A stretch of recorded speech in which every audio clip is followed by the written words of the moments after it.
Wait, hold up. You're happy with that was not on tape? Wait, whoa, wow. Mm-hmm. I mean, I guess you can't say that in public, Roland. No, you but, can't. You know, it's okay. Listen, we'll forgive you. You're among friends. This is that's not going to fly on an executive board. Don't speak for me, JM. Don't speak for me. Yeah. Hey, come on, guys. This podcast is PG, right? We want to keep it that way. Partially good. That's PG. Pure All right. Pure gold. Which half? I love it. Oh boy. Welcome to the What's Your Baseline podcast, where we demystify enterprise architecture and business process management. We're here to bring best practices and lessons learned from our years to your ears, as well as interviewing friends we met along the way on our professional journeys. My name is Roland Volt, and I'm joined today by my co-host, JM Erlandson. Hey, JM, how are you doing today? I'm doing great, Roland. Man, it's getting chillier here in Toronto, but I still love it. You know, I've started taking up this idea of jogging, and in the summer, that sucks. It's hot, it's sticky, but as fall approaches, oh my goodness, it's such a beautiful, brisk place to just go take a jog. I'm not much of a runner yet, but I think I'm learning. How you doing, my friend? Oh, I'm just thinking if we now have to table this episode to wait until next spring or summer, you know, so that it works with your BPM walk episodes that then get, you know, that the winter stuff gets published in summer and vice versa. You'll all Great see our audience. You'll see a little bit later why all these episodes talking about me starting to get in a little bit better shape become relevant. I am planning on taking the ultimate BPM walk, but yeah, only if you come back. Only if you come back. I heard only if I survive, yeah. There's bears where you go, but I don't want to, you know, spill the beans here.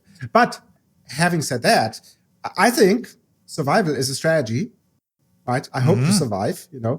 And speaking of strategy, some of you might recognize one of our two guests today, who is Dan Marquez. And for those of you who don't, which is a shame, Dan was already a guest on this podcast many moons ago. And since he doesn't dare to come back alone, he brought one of his friends, Greg, so that he won't get eaten by the wolves. And now I stop with any whatever survival stuff right now. So welcome, Dan and Greg, to this little podcast here. Thank you very much. Of course, I brought reinforcements. Last time was very scarring. So this time I wanted to share it with a friend. And yes. JM, I like the fact that the concept of jogging is still only conceptual for you. You know, you're grappling with the concept of jogging. Feels very appropriate for a couple of guys that like to talk about strategy. We feel like we're right at home. Yeah, no, this is a good fit. I mean, listen, I know that you can do it, but I'm not entirely certain how it works and why it works. I'm just hoping that it works. And that makes me feel a little bit disempowered, maybe like I don't want to do it all the time. And I feel like that's the topic of our conversation today as we dig into strategy and how it connects with the disciplines that Roland and I talk about a lot, process and architecture, and in particular practice leads, and sort of rolling it down from how strategy is conceived, how strategy is developed, how strategy is communicated, how strategy is followed, how strategy is measured, that is seen by people at a practice lead and below level. Because frankly, I see a disconnect. And I think, you know, when we talked a little bit pre-show, you guys have been nodding your heads. You also recognize that some of the things you spend a lot of time building don't end up in the same way you said them being represented by the folks you're supposed to serve, right? But before we get to this, maybe we have a little introduction, you know? So, and yes, somebody might remember Dan, but still, Dan, I would ask you to talk a little bit about you, you know, because some people might not have listened to this show way back when. Sure. Happy to do so. Always happy to talk about myself. Very selfless that way. Longtime strategy practitioner. I currently work at Google in role as effectively a strategic advisor to large clients of Google Cloud around their cloud transformations. In a past life, I worked at the Boston Consulting Group, Before that, Accenture, where I was for a long time, and where Craig and I worked together. And that leads us to Craig. Tell us a little bit more about yourself, Craig. Yeah, I would say very similar pedigree. So started my career at Accenture doing technology strategy work. Grew up there focusing specifically on operating models and implementing agile operating models across our fine clients. And then they made the move over to Google, where I do a similar role as Dan, acting as a strategic advisor for some of Google Cloud's largest customers. And that also means we share something, because I worked for the very same firm in the last century, when it was still called Anderson Consulting. So long time ago. Well, it's interesting, and I think we'll talk a little bit more. We're not going to talk too much about your roles at Google specifically, but it's interesting to me the scale of clients you deal with. I suspect that your days in different consulting tiers and then what you work now, there's an evolution, but also I suspect their concerns are quite different. Just briefly, in moving to roles at Google, what was a sort of a mental shift that you had to make to be able to tackle the kinds of challenges at the scale that you deal with at Google? So I think there's a couple of things that become a little bit different going from being sort of a dedicated strategist working at that rarefied level across many clients to the work that Craig and I do now. Now, the involvement that we have with a much smaller number of clients is much more longitudinal, right? It's more end to end. So we are working to figure out, what does good look like? What does a successful transformation look like? But we are also one of the stateful people that are there, seeing it through and helping to navigate as it transitions into becoming a reality. So personally for us, that's it's an interesting pivot. And one, to be perfectly frank, one that I sought out in joining Google is I recognized in myself a desire to get a little bit deeper down the path of seeing these transformations through more than I had historically. But in terms of the scale element, I think the biggest piece there is you're trying to make sure it's still grounded in the same fundamentals, which is, where is the value? What does that value look like? What does success actually look like, both quantifiably, but also in terms of how it's supposed to make people feel? What are the plant the flag moments that people want to be able to anchor to, that could tell them that they achieved something that they're going to be able to, release to the street? There's lots of these questions that come up, but at the end of the day, it's like, what's the actual value you're going after? I think that's the kind of discipline that folks like Craig and I try to bring to these conversations.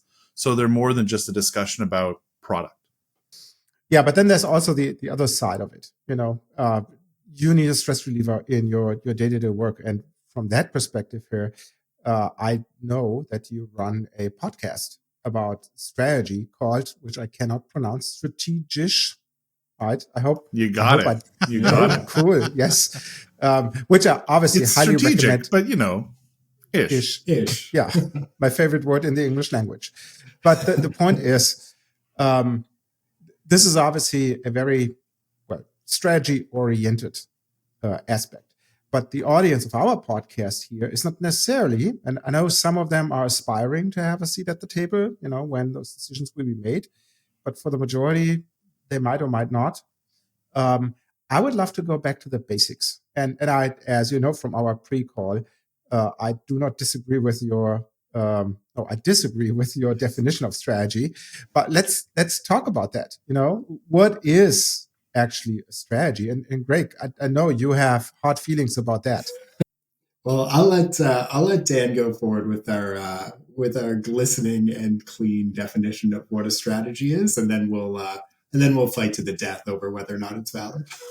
Yeah, let me take the easy one, and then Craig can take the knife fight with Roland. Yeah. So we've gone back and forth on this a lot, but what we've ultimately landed on to try to really simplify this for our audience is saying a strategy is an exercise in trying to figure out how to navigate an uncertain future, right? Which obviously it's a bit of an oversimplification, but importantly, it's a distinction from, it is not about planning. It's not about optimization.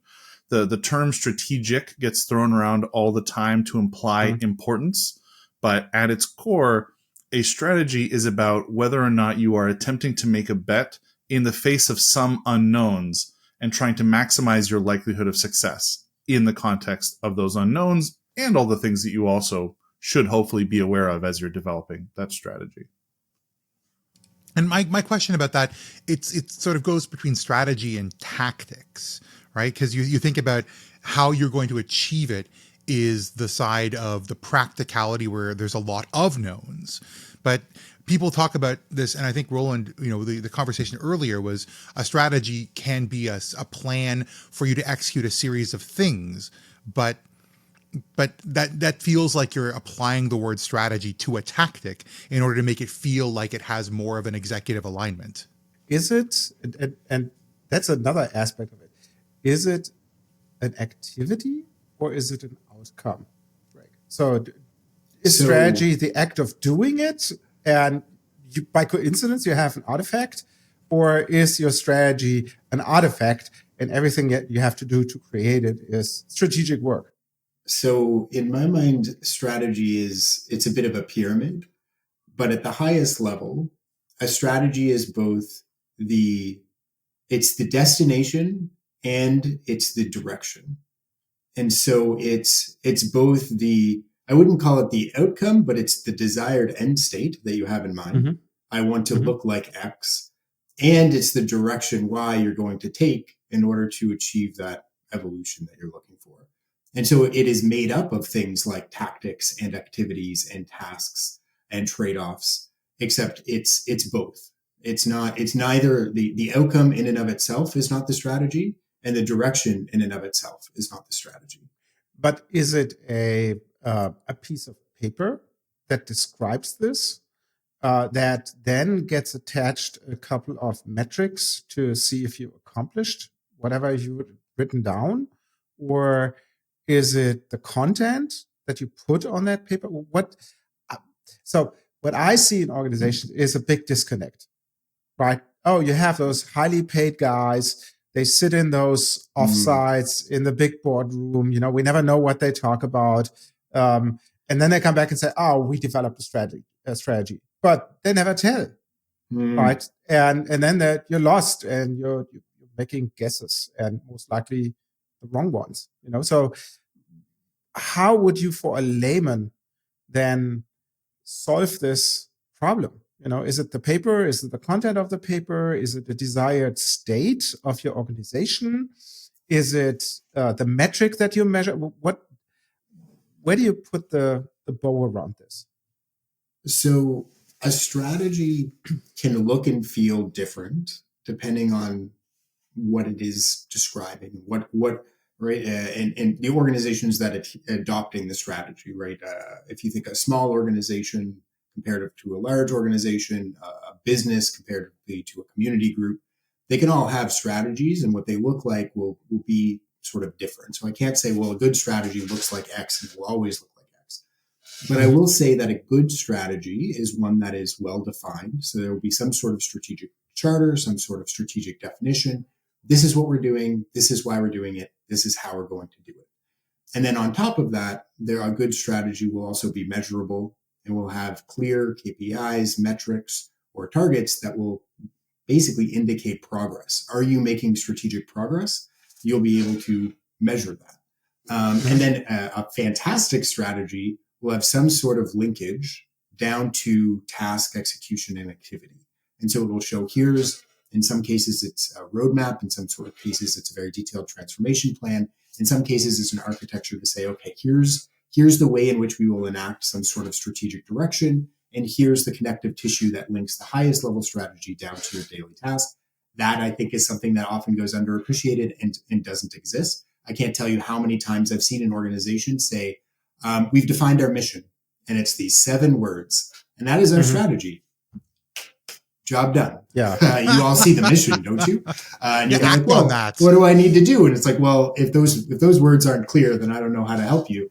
And then that's where it kind of falls down. And Dan and I talk about this all the time. There are so many different instances where organizations are doing something masqueraded as a strategy, defining a mission, building a plan, Or in the worst case, and jumping on something that Dan said, a strategy is a bet, which means that you're placing your intent in one direction and not others. But I've seen so many organizations that want to do everything. They want to go in all directions. They say, okay, I've defined a strategy. And my strategy is to be the most cost-effective, customer-centric, globally relevant. We want to have the biggest product portfolio. We want to have the lowest cost, but also the highest quality. We want to be everything to everyone, and that's my strategy. And that's very difficult. And one of the hardest things to do is create the connective tissues between a strategy that looks like that and then the actions you would take, because you're sort of directionless. You want to go in every direction. You want to take every action. And that gets your very strategy challenging. is yes. Yeah, exactly. Yeah, I don't understand your problem, Greg, because that's the easiest thing in the world. Dan has done this 20 million times. Well, I want to ask Dan a question about that, because Dan, there's the word, and I've heard you use it a couple of times, both in your podcast, in the pre-call, and I want you to reuse it here, which is the word reasonable, because that's a really loaded word. How do you tell if a strategy is reasonable? How do you make a vision into a reasonable strategy?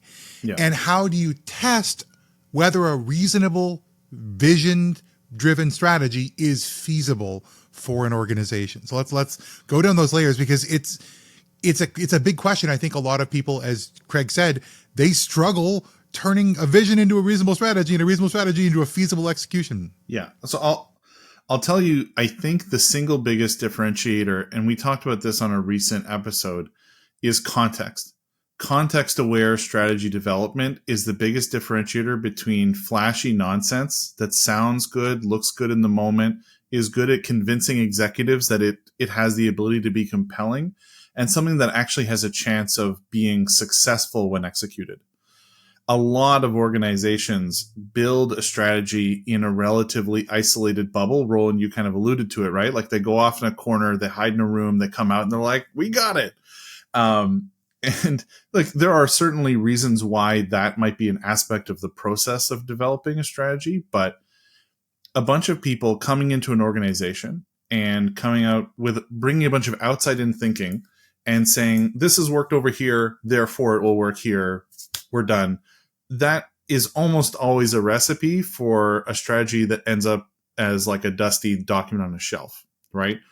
And I think the challenge becomes figuring out what methods you're going to try to employ to balance gathering context and incorporating that context with that outside-in thinking, with the pressure and the urgency of the moment, with the external context, like not within your organization, but maybe in the market, right?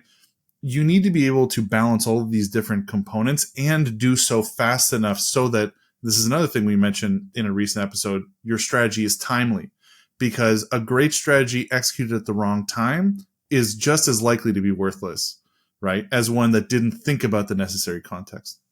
Sounds good, Dan. You deserved your whatever hourly fee. Good job. Can you give me an example how good and how bad would look like? Oh my make God. It tangible. Yeah. How much time do you get? All right. So okay, I'll give you good, and Craig can give you bad. Uh-huh. So I think good is I worked on a piece of strategy work in a past life where not going all the way down to talking to everyone in the organization, but we threw a pretty wide net of going and understanding what I would call the essence of how the organization really worked, right? Asking people about like, well, okay, when you actually get this direction, how do you translate that into action? How do these different business units, like this organization in particular, they had a pretty complex organizational structure. They had regionalized elements and functional elements. They had sort of special semi-independent pockets. They had lots of like heavy co-reliance on partners. Understanding how all those moving pieces fit together was really core to understanding whether or not like an interesting big change in the market could actually be successful, right? So we did a lot of groundwork of talking to people, pretty deep down in the organization, and just like observing and asking questions like, what does your day look like? How does this function? When this kind of a change comes, what's the first thing that comes to mind for you? And then bubbling all that back up and saying like, okay, we see these pivots in the market and we think that you need to react to them. But we also think that the way you're structured over here is going to make it very difficult for you to effectively translate that. So you should rethink changing these structures so that you're able to more unilaterally say, this competitor is coming after this market, and we're immediately able to empower a leader to make decisive investments in that market to counteract it without having to go up the chain and make a bunch of governance choices. That for me was what it doesn't matter what their actual strategy was in terms of like which markets to prioritize. It was, we recognized that they needed to make some fundamental structural changes to be able to actually execute any strategy that was going to defend their kind of market turf. So, Greg, what's so bad? Before I jump in with the bad strategy, I wanted to just jump in on the idea that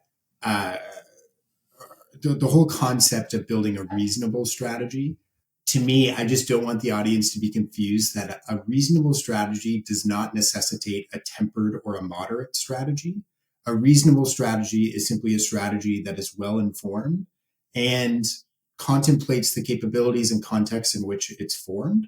But a reasonable strategy might be an extremely large pivot or bold play or totally radical. Reasonable does not dismiss radical. It's simply that it's well informed. It's contextualized. I don't want to imply that all good strategies are like tempered or moderate or like slow strategies. But yes, happy to dive right into bad examples. The best bad example that I can flick right off the top of the dome here is the concept that I've worked with an organization and several organizations, in fact, that take a real I know best or build it and they will come kind of a mantra. And so I've worked with several organizations that have said, okay, we're now in a moment where we want to hunker down and we want to improve internal tooling. We want to improve internal processes. We want to improve our internal kind of efficiency. That's going to be our strategy for the next couple of years. And the way that we're going to do that is we're going to empower our technology and platform teams to build out the best of the best. They're going to build out highly functional, highly relevant platforms that either are going to improve relationship management, data access, all of that fun stuff. And it made a ton of sense from the outside. It gained a lot of traction. It gained a lot of momentum. It was the predominant strategy.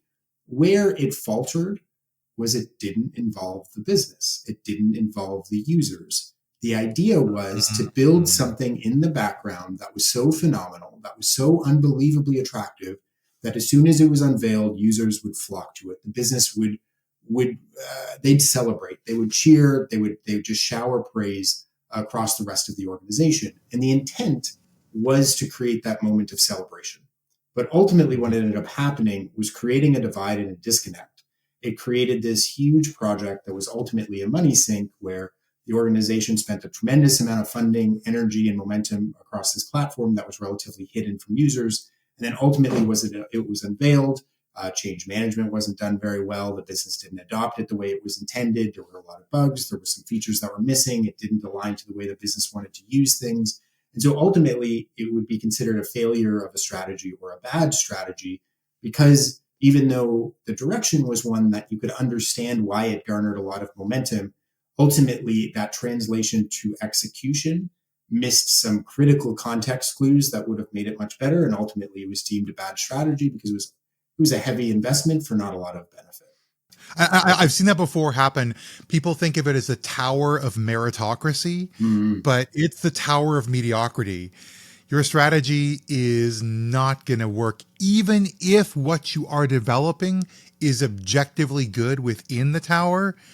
People don't want it on the ground, and you're ultimately going to fail. I think, it's giving me flashbacks to that kind of feeling.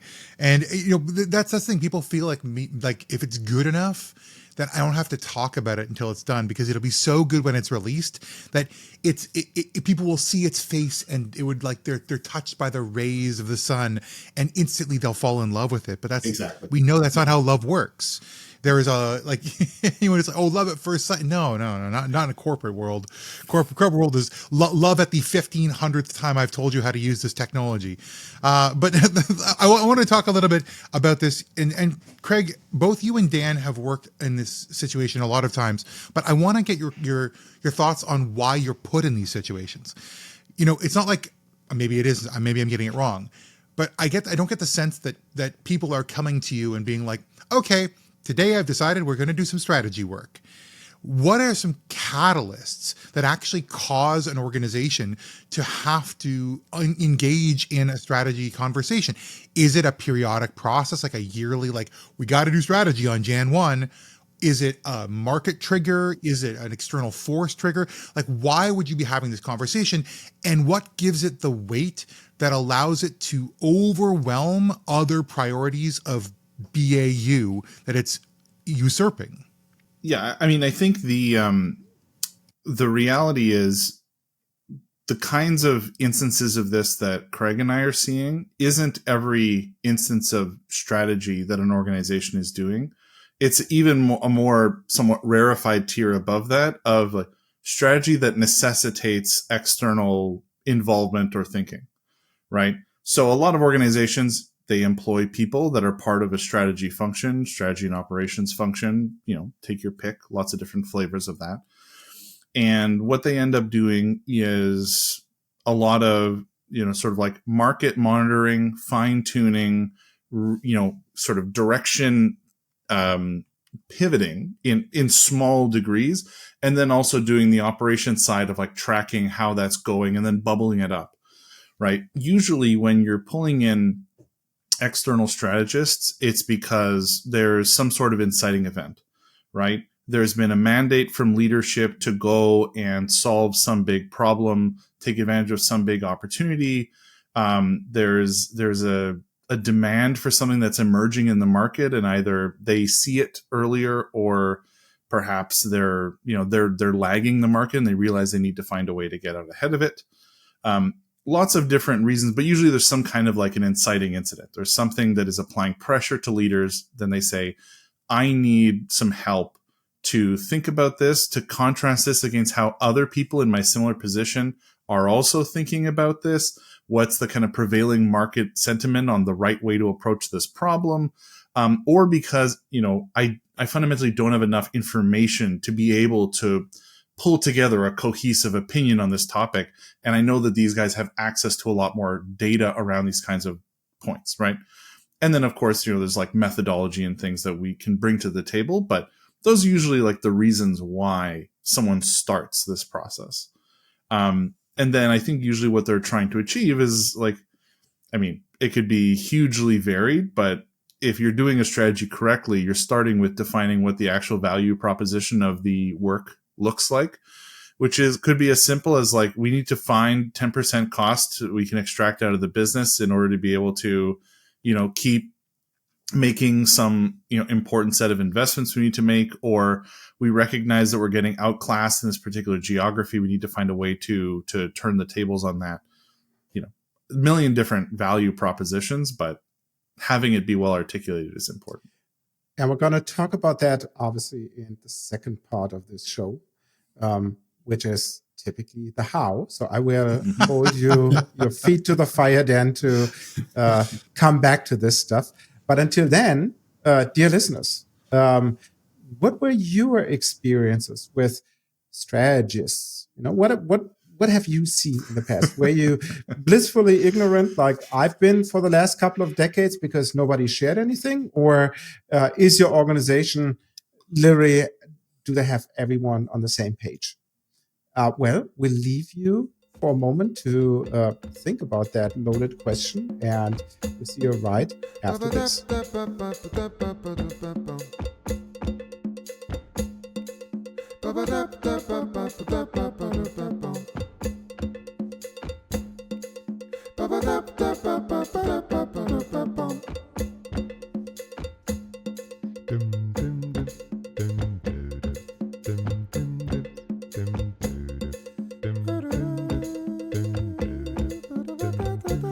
And welcome back, everybody. We've been having a great time with the guys from the Strateg-ish podcast. I mean, listen, you got to listen to that ish. It is great. But if you haven't, this is a great primer on why you might.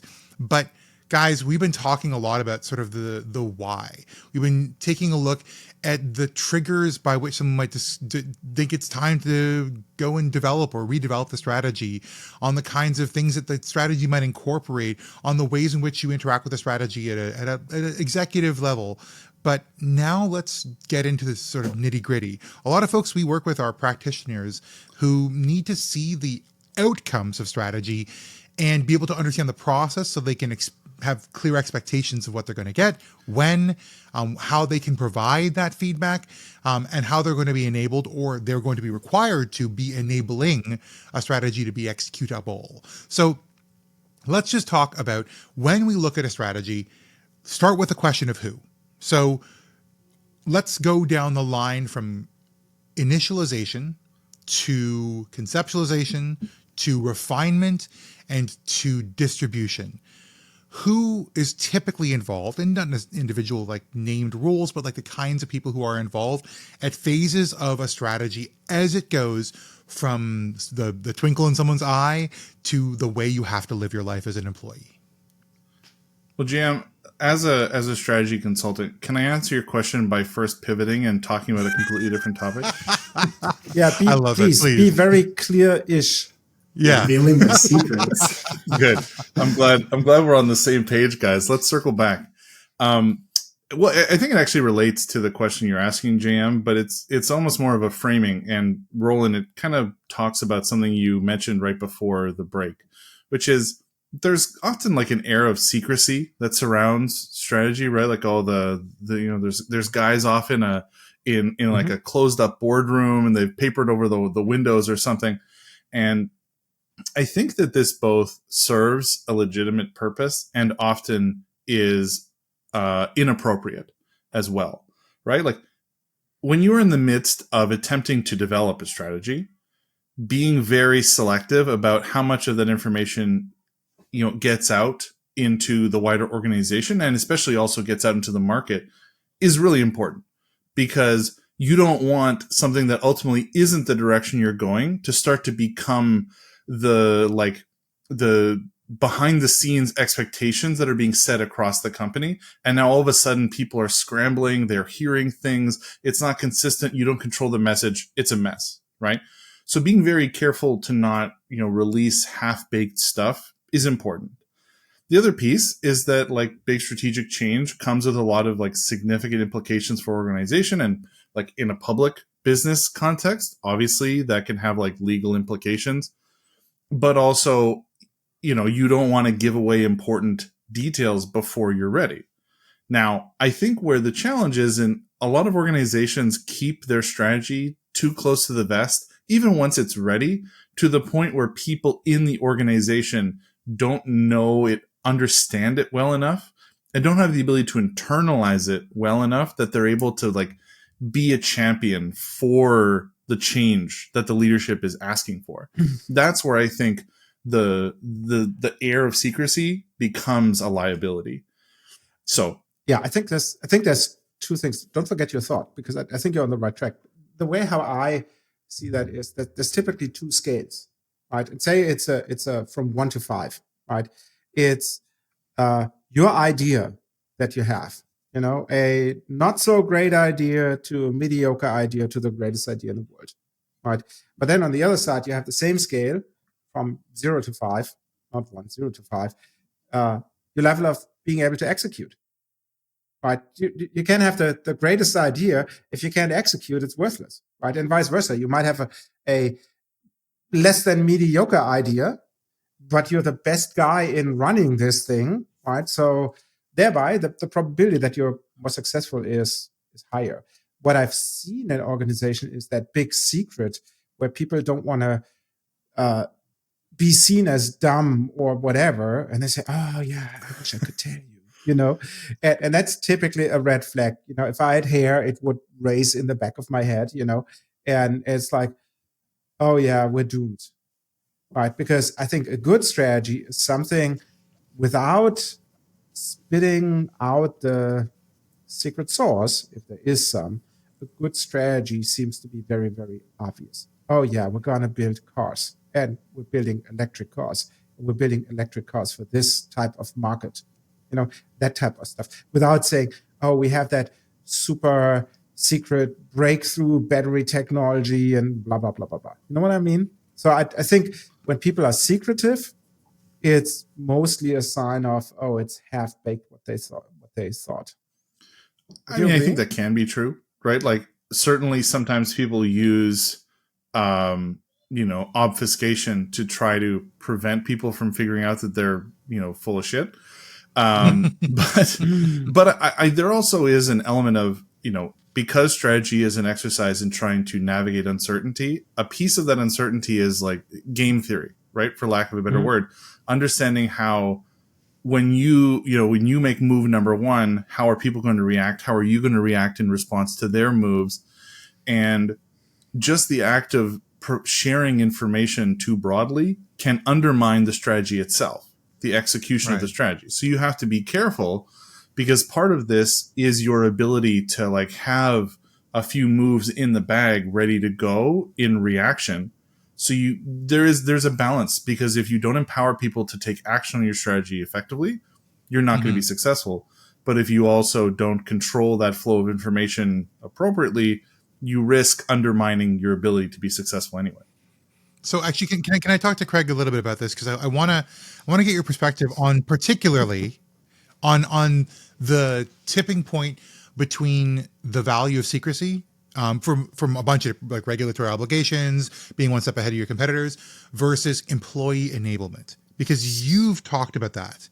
And where is that tipping point? Where is that point of inflection on the curve that says, well, now we need to be more communicative, because either we're allowed to or we think that it's important to? So I have two strong opinions. The first, I don't want to underappreciate the value of proper change management. People are fickle. People are animals. And people inherently despise change. So even if you have a phenomenal strategy that represents something different than what you've been doing now, people are going to react negatively, and they are going to fear, they are going to scramble, they're going to reject change. And so one of the reasons why you want to be relatively secretive when you define a strategy is, A, you want to get all your ducks in a row, you want to define the strategy, and B, you want to introduce the change in the right way. You want to make sure that every persona, every user has been well thought through. You want to make sure it's been communicated properly in a way that's both digestible and relevant to the people you're communicating to. The timing is extremely important. You want to have training programs. And last but not least, you want to have answers to all of the relevant questions before the information gets out there. So the secrecy isn't inherent to kind of the work of strategy. The reason the secrecy can be valuable is if there is no secrecy, you really diminish the ability to do proper change management. And to Dan's point, it affects the effectiveness of the strategy itself. But it sounds to me like you're not saying that it needs to be secret from everybody. You're saying that it needs to be secret from some people.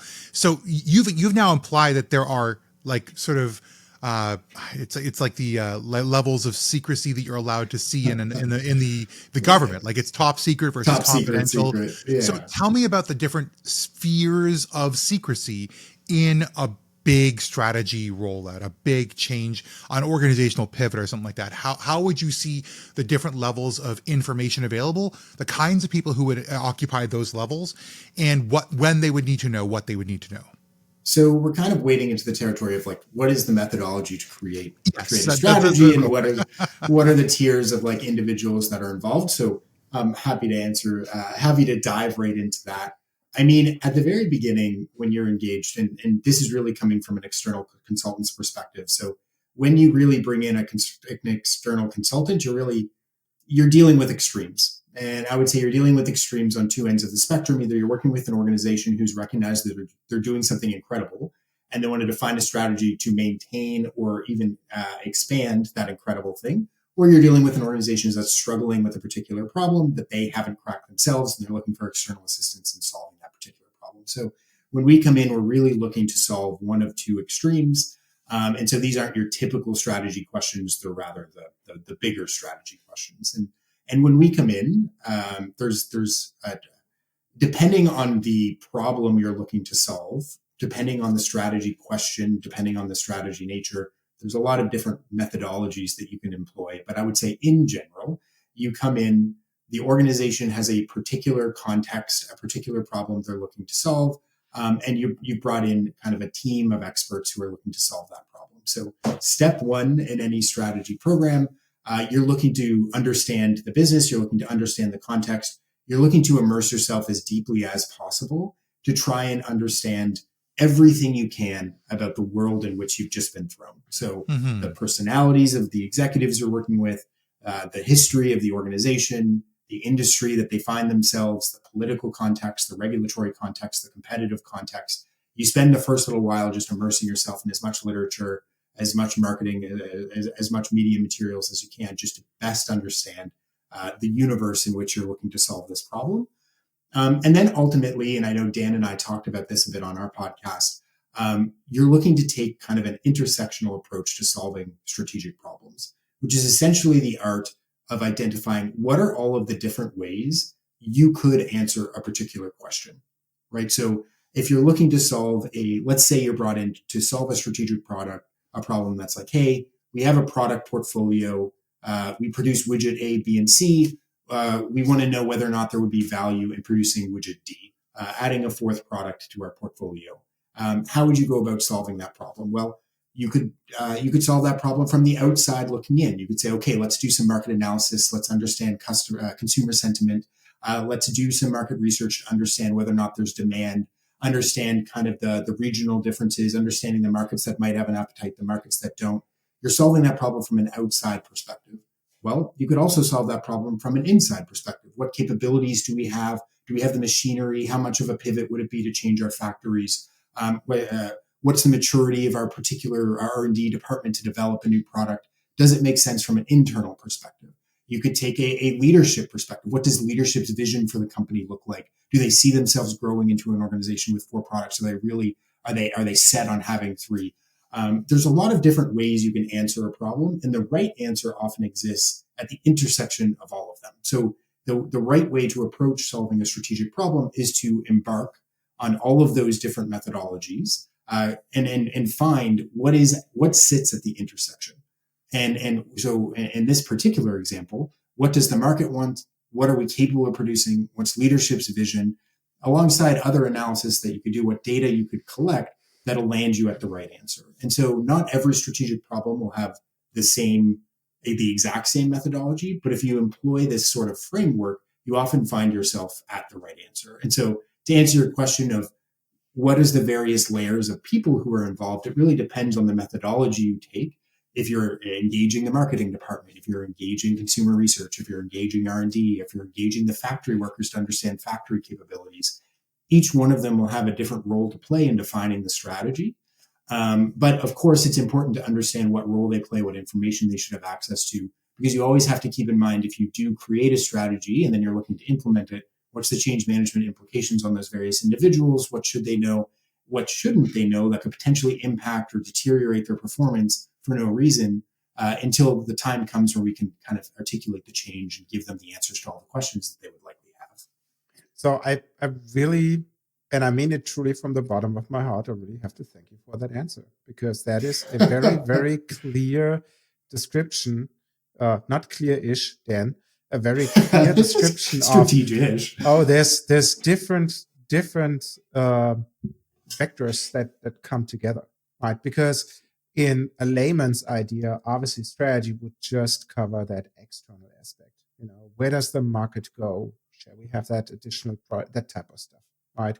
And our audience, and I hope I don't overstep any boundaries here, bring that internal perspective, right? And it's seen as 2 different things. So I honestly mean it. Thank you, right, to bring it together on these things.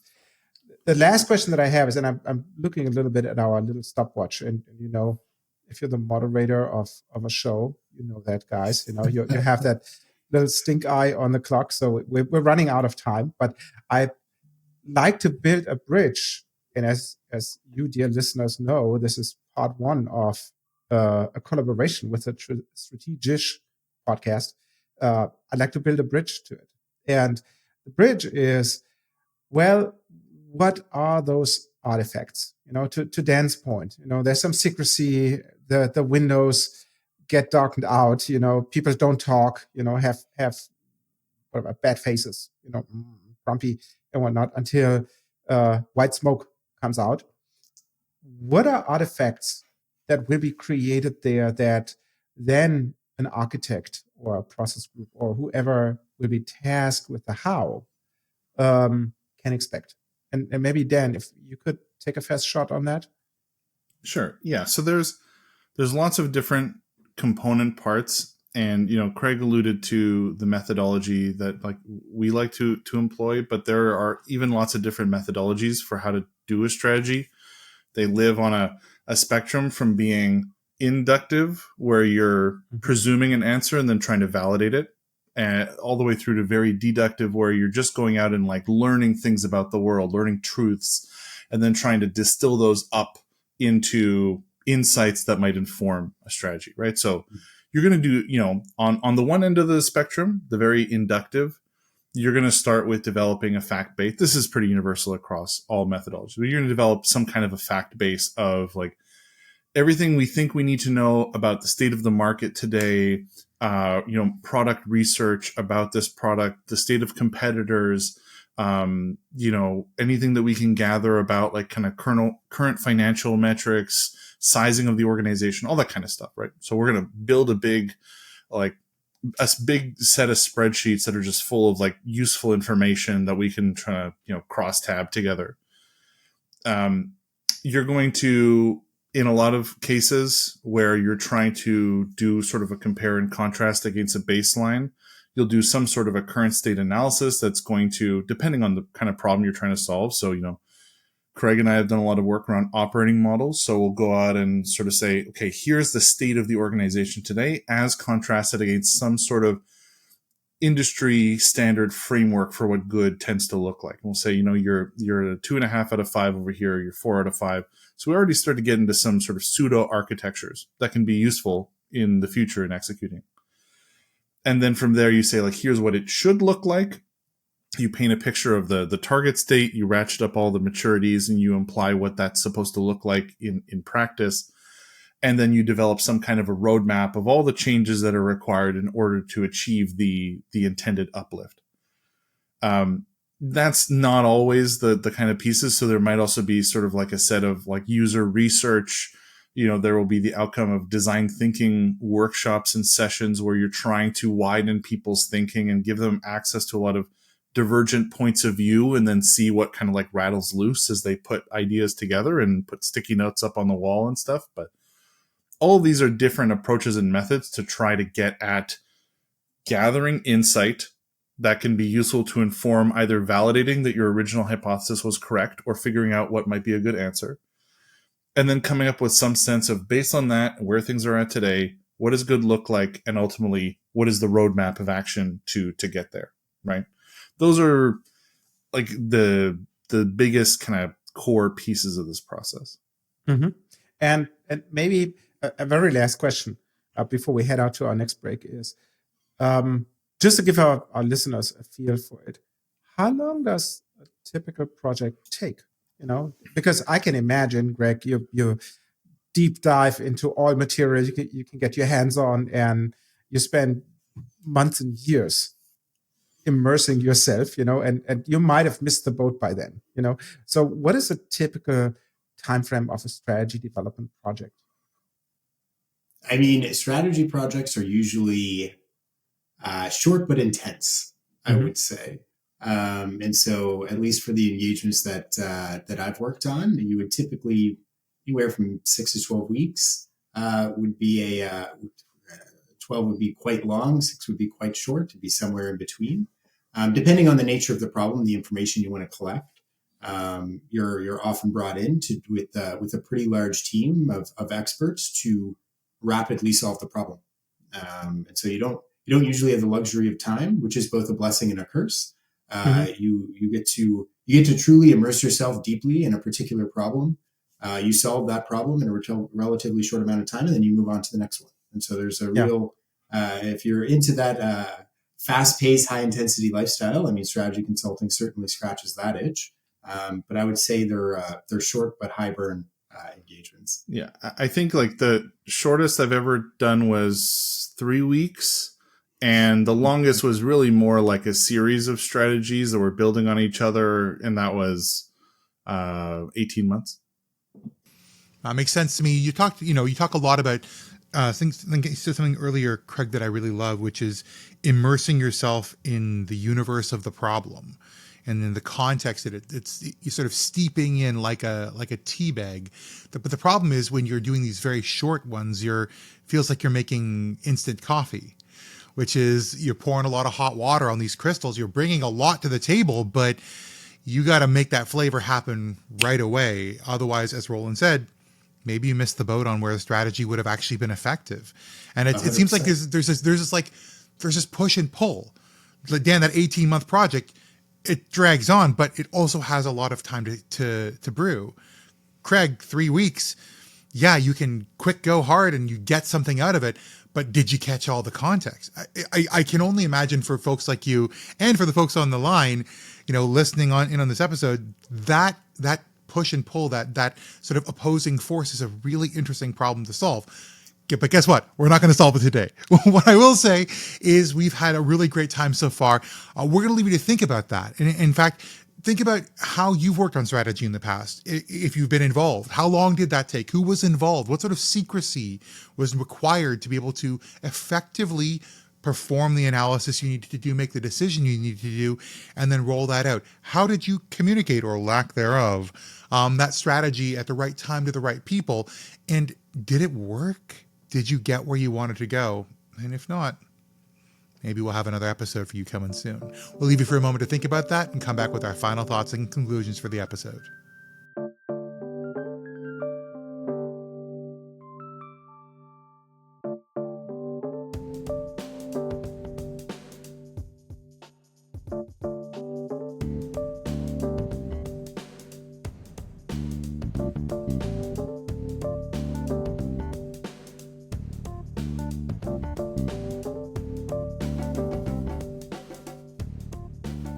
And welcome back. Great conversation. Lack of insights in there, so that's always a good sign. But obviously, there's one big question that people will have, like, where can I reach those guys?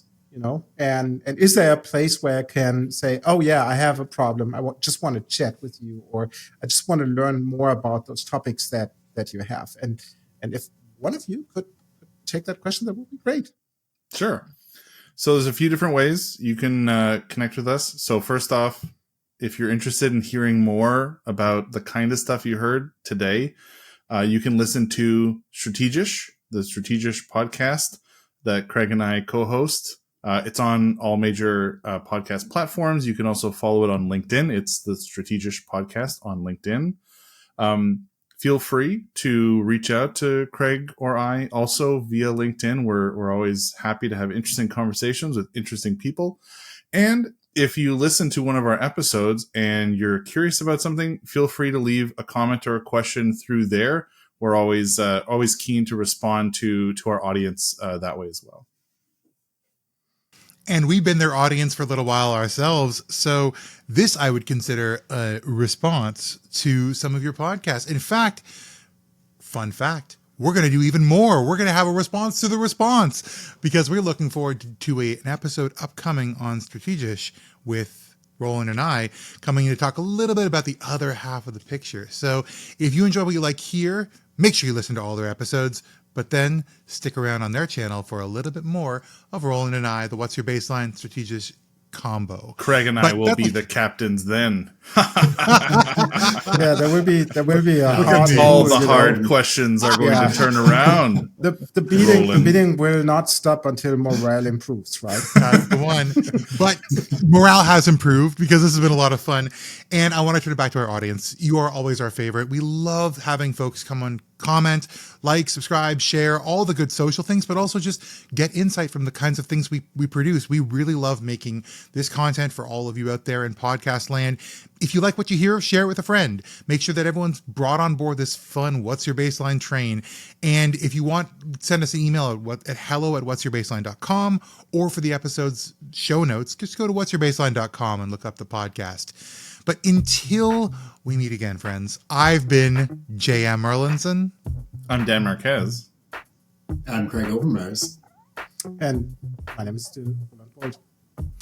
And we will see you in the next one.